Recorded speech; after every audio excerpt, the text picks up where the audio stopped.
अस्सलाम वालेकुम स्टूडेंट्स। जी स्टूडेंट्स, तो उम्मीद है कि आप खैरियत से होंगे। तो जैसा कि स्टूडेंट्स आपको पता है कि 26 तारीख को आपका मैट्रिक का फाइनल एग्ज़ाम है, तो उसके लिए ये स्पेशल उन स्टूडेंट्स के लिए मेरी वीडियो है जो कि मैं अभी अपलोड कर रही हूँ। तो स्टूडेंट्स इसमें आप देखेंगे थ्योरम्स का, ठीक है, थ्योरम्स आप लोगों ने करने हैं। थ्योरम ज़्यादातर बच्चों को मुश्किल लगते हैं कि थ्योरम मुश्किल होते हैं, तो मुश्किल कुछ नहीं होता है। इनको याद करने का अच्छा तरीका आपको पता होना चाहिए कि आपने किस तरीके से इसको याद करना है, ठीक है स्टूडेंट्स। तो ये है कि आपको मैं बताती चलूँ कि 8th आपके यूनिट में 2 चैप्टर स्मार्ट कोर्स में, यानी 2 आप 8th में से आपके 2 थ्योरम्स आएंगे और चैप्टर 12 के आपके 3 थ्योरम्स हैं। अगर आप 8 और चैप्टर 12 के थ्योरम्स अच्छे तरीके से कर लेते हो स्टूडेंट्स, ऐसा है कि आपका इंशाल्लाह एक थ्योरम जो है वो पक्का हो जाएगा। तो मैं आज आपको करवाऊंगी चैप्टर नंबर 8 के जो 2 थ्योरम्स हैं, आज हम वो करेंगे, ठीक है स्टूडेंट्स। तो आपने वीडियो को स्किप नहीं करना। तो चले आ जाए फिर हम चैप्टर नंबर 8 का थ्योरम नंबर 1 है स्टूडेंट्स, तो मैं बता रही हूँ। आप अपनी अपनी बुक्स ओपन कर लें ताकि आपको स्टेटमेंट जो है वो सही क्लियर हो जाए। In an obtuse angle triangle the square on the side opposite to the obtuse angle. सबसे पहले स्टूडेंट्स में आपको मैं बताती चलूँ कि हमारे पास एंगल होते हैं ऑब्ट्यूज एंगल, ठीक है, एक होता है एक्यूट एंगल। इसका जो सेकंड थ्योरम है स्टूडेंट्स वो इसी तरह है एक्यूट एंगल से। और एक हमारे पास होता है राइट एंगल, ठीक है, ये एंगल होते हैं हमारे पास। एक होता है स्ट्रेट एंगल, ये इस थ्योरम में हमारे पास ऑब्ट्यूज एंगल यूज हो रहा है, ठीक है स्टूडेंट्स। ये आपकी जस्ट नॉलेज के लिए ये बता रही हूँ। ऑब्ट्यूज एंगल वो कौन सा होता है जो ग्रेटर देन 90 डिग्री होता है। एक्यूट एंगल कौन सा होता है जो लेस देन 90 डिग्री होता है। राइट एंगल क्या होता है जो इक्वल्स टू 90 डिग्री होता है। और स्ट्रेट एंगल क्या होता है which is equals to 180 degree, ठीक है स्टूडेंट्स। चले अब आ जाते हैं अपने थ्योरम की तरफ। थ्योरम में स्टूडेंट्स कह रहा है कि आपको एक ट्राइंगल दी हुई है जो कि बना रही है obtuse angle. Obtuse angle mean जो ग्रेटर देन 90 डिग्री होगी। अब इसमें हम सबसे पहले डायग्राम बनाते हैं।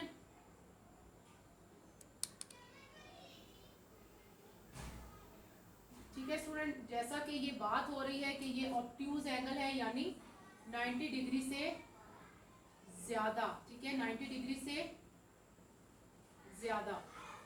ये हमारे पास इसको नेम वही देंगे जो हमारी बुक पे होंगे, ठीक है। ए बी सी हमने इसको नेम दे दिया। अब स्टूडेंट्स क्या करेंगे, वो कह रहा है कि the square of the side opposite to the obtuse angle. ये इसका क्या है, ऑब्ट्यूज एंगल है जो कि ग्रेटर देन 90 डिग्री है। अब वो कहते हैं कि उसकी जो ऑपोजिट साइड है यानी बी सी, आपने जो प्रूफ करना है, यानी जो कहता है बी सी का स्क्वायर बराबर होगा इसकी बाकी जो दो साइड है ए सी का whole square into A B का होल स्क्वायर। अब गर्ल्स इसमें एक वर्ड यूज होगा, जैसे मैंने आपको बता दिया कि ऑब्ट्यूज एंगल है, दूसरा है प्रोजेक्शन। प्रोजेक्शन क्या होता है, जैसे हमने डालना, डालना मीन जैसे कि साया डालना या इस तरह से। तो हम इसका जो ऑब्जेक्शन इधर प्रोजेक्शन डालेंगे, ये चीज इधर आ गई, इसको हम दे देंगे डी का नाम। ए डी को हम सपोज कर देंगे स्मॉल एक्स और ये हमारे पास आ जाएगी हाइट। गिवन है स्टूडेंट्स हमारे पास A B C is a triangle having an obtuse angle. ये सारा मुझे लग रहा है कि लिखने की जरूरत उस तरह से नहीं है, आप समझ लें कि A B C is a right triangle having an obtuse angle. Obtuse angle इसका मैंने आपको अभी बता दिया कि ऑब्ट्यूज एंगल इसका किधर बनता है, ए पे, यानी एंगल बी ए सी, ठीक है। ऑब्ट्यूज एंगल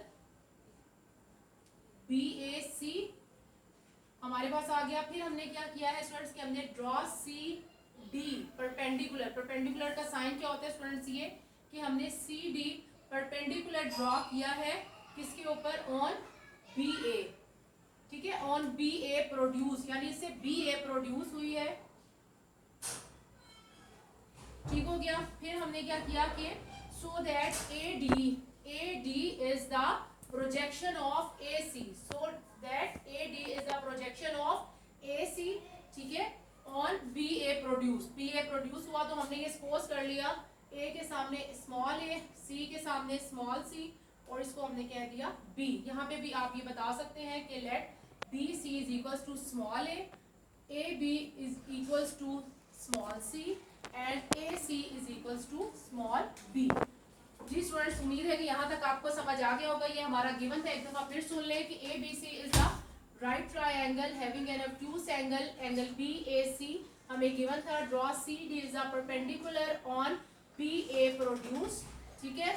फिर हमने क्या किया कि हमने इसको नेम दे दिया कि बी सी ए के बराबर है, ए बी सी के और ए सी बी के, ये हमारा गिवन हो गया। स्टूडेंट्स प्रूव हमने क्या करना है, उन्होंने कहा कि जो ऑब्ट्यूज एंगल है उसकी जो ऑपोजिट साइड है उसका स्क्वायर यानी बी सी का whole square is equals to A B का whole square plus A C का whole square plus 2 measurement of A B into A D, ठीक है स्टूडेंट्स। ये चीज हमने प्रूफ करनी है।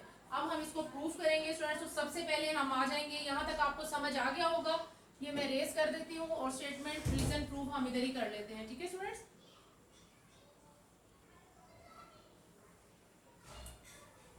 चलें आ जाए इसके प्रूफ की तरफ।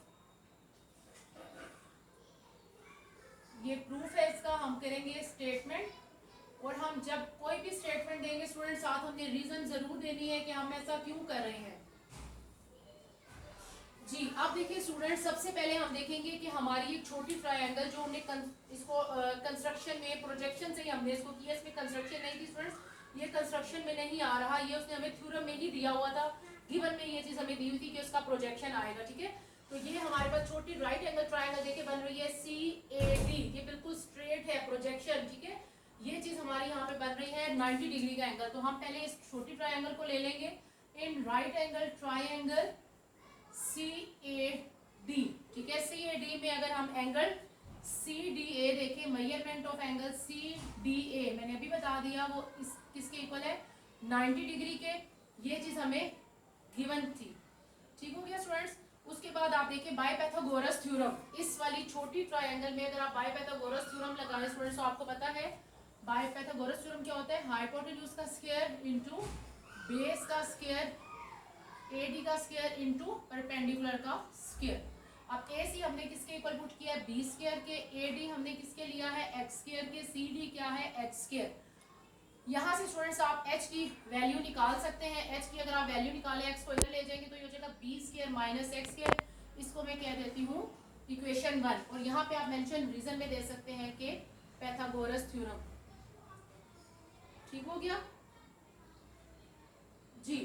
अब यहाँ तक आपको समझ आ गई, हमने छोटी ट्रायंगल को लेकर चले थे, ठीक है स्टूडेंट्स। अब हमने क्या करना है, ट्रायंगल बड़ी ट्रायंगल को लेंगे, यानी इस चीज को हम स्किप कर देंगे, हम सी बी डी, ये भी राइट एंगल ट्रायंगल है जो कि एंगल डी के ऊपर 90 डिग्री का एंगल बना रही है, ठीक है स्टूडेंट्स। तो हम अब ले लेंगे in right angle triangle B C D. अब स्टूडेंट्स जब बी सी डी लेंगे तो इसमें भी angle B D C is equals to angle B C D is equals to B D C is equals to 90 degree, ये भी हमें given है। अब इसमें हम स्टूडेंट्स पाइथागोरस थ्योरम लगाएंगे। पाइथागोरस थ्योरम इसमें भी वही उसी तरह ही अप्लाई होगा। क्या हो जाएगा, बी सी का whole square is equals to B D का whole square plus C D का होल स्क्वायर। बी सी क्या है हमारे पास, ए स्क्वायर, बी डी हमारे पास क्या है स्टूडेंट्स। अब यहाँ पे बात समझने वाली है कि ये बी और डी हमें कह रहे हैं निकालें, तो जब बी और डी हम निकालेंगे स्टूडेंट्स, इन दोनों का हमने सी कह दिया, इस पॉइंट को हमने x कह दिया, तो ये हो जाएगा c प्लस एक्स, ठीक है। ये टोटल जो एरिया होगा वो क्या होगा, c प्लस एक्स। अब c प्लस एक्स का whole square plus C D क्या है, एक्स स्क्वायर। इधर भी रीजन में यही आ जाएगा कि क्या है ये, पाइथागोरस थ्योरम। अब इसको इधर करते हैं ताकि स्टूडेंट्स आपको अच्छे तरीके से नजर आ जाए। तो इसको जब खोलेंगे आ जाएगा A square is equals to C square plus X square plus 2cx plus X square. अब यहाँ से भी हम x की वैल्यू निकाल लेते हैं, इस सारी चीज को उधर ले जाएं तो A square minus C square minus X square minus 2cx, इसको हम कह देंगे इक्वेशन 2। यहाँ तक क्लियर हो गया। और इसका भी यहाँ पर जो आ जाएगा वो आ जाएगा पाइथागोरस थ्योरम, ठीक है। ये पाइथागोरस थ्योरम हमने लगाया। अब हम कंपेयर करेंगे इक्वेशन 1 और 2 को, ये भी एच स्क्वायर के इक्वल है, वो भी, तो इसको हम लिख सकते हैं बी स्क्वायर, यहाँ पे आप लिख सकते हैं कंपेयरिंग इक्वेशन 1 एंड इक्वेशन 2। तो ये आ जाएगा B square minus X square is equal to A square minus C square minus X square minus 2cx। B square minus X square, इस सारी चीज को इधर ले आए, minus A square plus C square plus X square plus 2cx is equal to 0। Plus X square minus X square से cut जाएगा। अच्छा जी, अब क्या करते हैं कि यहाँ पर हमने बी स्क्वायर, अब हमें B square is equal to, इनको उधर ले जाए माइनस वालों को, तो ए स्क्वायर माइनस ये क्या हो जाएगा, ठीक है ये इक्वल के इसी तरफ है, इनको ऐसे ही रहने देते हैं, B square minus A square plus C square plus 2cx is equal to 0। अब इसमें हम ए स्क्वायर को उठा के उधर ले जाते हैं, B square plus C square plus 2cx is equal to A square, इसको हम यूं भी लिख सकते हैं, A square is equal to B square plus C square plus 2cx। अब स्टूडेंट्स आपने देखना है कि हमने ए किसको पुट किया था, जिसको ए पुट किया था उसकी जगह आपने वो साइड लिख देनी है, उसका स्क्वायर आ जाएगा। ए स्क्वायर आपने किसके ऊपर पुट किया था, बी स्क्वायर का, बी सी का होल स्क्वायर, बी किसके इक्वल था, ए सी का होल स्क्वायर, सी किसके इक्वल था, ए बी का होल स्क्वायर प्लस 2cx। तो सी एक्स पे की जगह आ जाएगा, सी की जगह आ जाएगा measurement of angle A B, और सी एक्स की जगह आ जाएगा measurement of angle A D. यही आपने प्रूफ करना था। ठीक है स्टूडेंट्स, उम्मीद है कि आपको समझ आ गया होगा। वीडियो को लाइक करें, शेयर करें और सब्सक्राइब करें चैनल को, ताकि आपको अपडेट्स बर वक्त मिलती रहे। ठीक है स्टूडेंट्स, अल्लाह हाफिज़।